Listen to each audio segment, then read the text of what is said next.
Check it out. These two stoves are respectively the lightest and the cheapest backpacking canister stoves on the market. Oh. And if you're in the market for an ultralight or ultra cheap stove, stay tuned because I'm gonna go over each of these and I'm gonna show you a cup to cook in that is what I believe to be both the lightest and the cheapest cook pot on the market.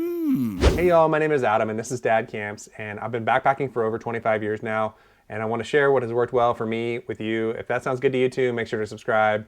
But for now, let's dive in. All right, so let's get this one out of the way first. This is the BRS 3000T. It's the lightest canister stove on the market. It weighs less than an ounce. Super lightweight. And there's a ton of other videos and information out there about this one, so I'm not gonna spend a whole lot of time on it. In fact, I made a whole other video where I went into a deep dive battling this one up against a Jetboil and comparing the test results in some various tests and environments. If you wanna check that out, I'll link it in the description below. But high level, this is the lightest stove on the market, and it's been a tried and true, reliable stove.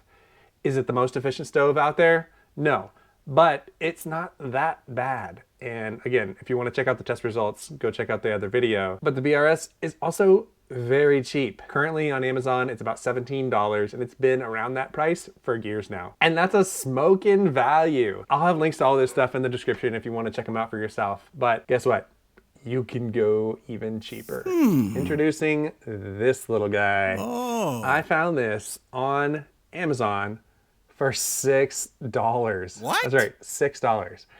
And I kind of like it. I mean, that's crazy cheap, but it works. And there's a few brands on Amazon that look to be making the exact same stove. They're all kind of branded under different names. I bought this one from KUBQLIG. KUBQLIG. KUBQLIG.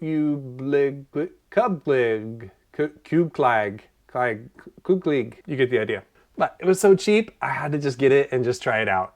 And while definitely time will tell if it holds up or not, but it works and it's not bad. I kind of like it. It's not the lightest stove out there. It's about 4 ounces. And I'll kind of go over the features of it here. The legs spin around and collapse, and then the little braces all flip over just like that. And the valve stem collapses down, and it actually clips in underneath the little piece of metal right there. I don't know if you can see that. And then this whole thing fits into this little plastic carrying case that they deliver it in. So you can store it in that if you want, or probably don't need to. You can probably just keep it loose in your cook pot or whatever. Another great feature of this is it comes with a piezo lighter on it. Okay. And it actually works. So, you know, like I said, going in reverse here, you can pop the little valve adjustment device there down, and then these just swing around like that. And then you can have these go in or out depending on the size of what you're cooking. Most of the time I think you're probably gonna have those out. Those just swing out to give you some extra support there. And it gives you a pretty wide base, and I'll compare it to the BRS. BRS seems to be perfectly fine to support everything, but let's see if I can turn this upside down here. It gives you a little, if you can see that, slightly wider, you know, maybe a total ½ inch wider, 3/4 of an inch wider footprint of support there. It also seems to have a fantastic control valve where you can really throttle it down and simmer on very low, which is more difficult to do with the BRS or some other canister type stoves. Like I said, I haven't been using this very long. I've only had it for a couple months, so I can't really speak to the longevity of it. But if you're looking for a super cheap entry-level stove to just try out backpacking, or maybe get one as a backup, or to loan to a friend who you want to bring with you who doesn't have backpacking gear or something like that, it seems like a really great option for that kind of scenario. You guys tell me, has anybody actually tried this one before? Has anybody come across any problems with it? Or do you like it? Let us know in the comments. Okay, but that's only half the cook system, right? You have to have something to cook or boil your water in.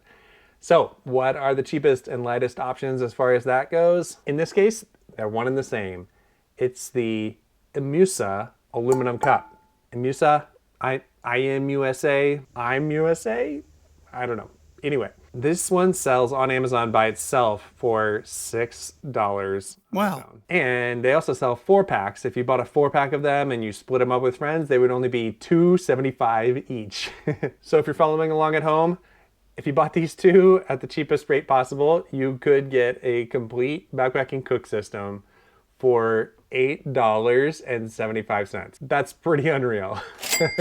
Again, I'm not trying to say this is the best possible option to consider. I'm saying this is one of the cheapest ultralight options possible. It's a fantastic budget or beginner friendly option. But getting back to the cup, it comes in at 2.6 ounces, and for a 700 milliliter cup, that makes it the lightest on the market that I know of. If you know of a lighter one, let us know in the comments. I'd love to check that out. However, it does have a couple drawbacks. One, it doesn't have a lid, but I don't think that's as big of a deal as you might think. In that other video I mentioned, I did some other tests to see how much the lid matters in a boil test, and spoiler alert, it didn't matter all that much.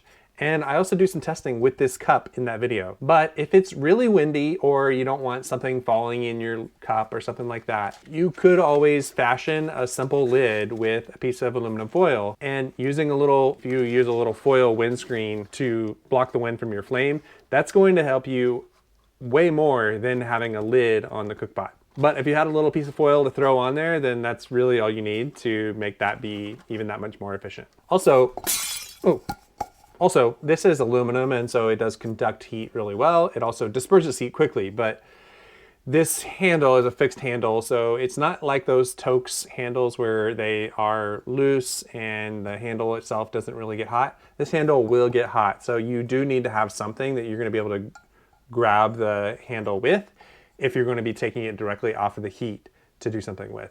So you either need to have your buff or your shirt sleeve or a sponge or something like that to be able to grab that, or just turn this heat off, and within a minute that's going to cool off quickly enough because it's aluminum that you can be able to hold it. So there you have it. Can you beat that? If so, let me know. If not, if this is the lightest and cheapest that you've ever seen, hit that like button for me. I appreciate it.